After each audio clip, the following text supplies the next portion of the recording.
வணக்கம். ஸோ இப்போ நான் எங்கே இருக்கேன் அப்படின்னா, என்னோடய தோட்டத்தில் தான் வந்து இருக்கேன். மாந்தோப்பில் இருக்கேன். ஆக்சுவலாக வந்து இப்போ தீபாவளிக்காக ஊருக்கு வந்தேன்னா, நல்ல மழை பெஞ்சதுனால சுற்றி வந்து ரொம்ப க்ரீனாக இருக்கா. அண்ட் அது எல்லாத்தையும் தாண்டி ஆற்றுல எல்லாமே தண்ணி வந்துருச்சு. ஆற்றுல தண்ணி வர சத்தம் கேட்குது. ஆக்சுவலாக உங்களுக்கு கேட்காதுன்னு நினைக்கிறேன். தண்ணி வர சத்தம்லாம் கேட்டுருக்கு. ரிசர்வ் ஃபாரஸ்ட்லேருந்து அப்படியே நம்ம காட்டு வழியாக தான் வருமா.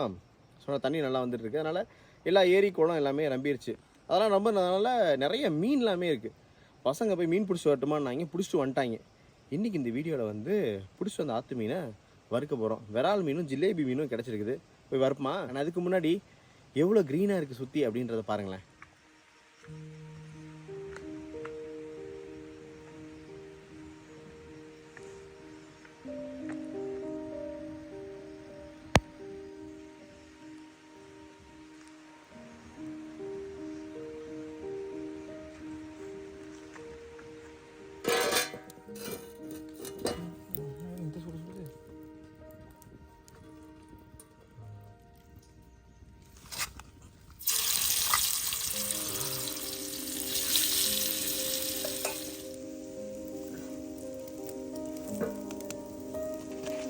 தேக்கு இலையில 2 மீன் பீஸ் நல்லா இருக்குல்ல காம்பாவே.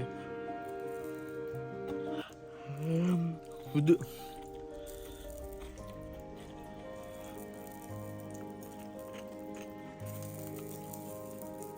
உப்பு காரம்லாம் பர்ஃபெக்டாக இருக்குது. சீஃபுட் சாப்பிட்ற நல்லா இருக்குது. நம்ம ஊரில் பிடிக்கிற மீனுமே டேஸ்ட் தான்ப்பா. இன்னும் நிறைய மீன் இருக்குது, கொஞ்சம் சாப்பிடலாம். ஒரு 3 உருப்படி வர வேண்டியது இருக்குது. அவங்களுக்கு வச்சுருக்கேன். அவன் வந்தாங்கன்னா வந்து வரது வீடியோலாம் எடுக்க முடியாதா, ஆனால் 2 பீஸ் மட்டும் எடுத்துடலாம் அப்படின்னு சொல்லிட்டு. ஓகே, பாய்.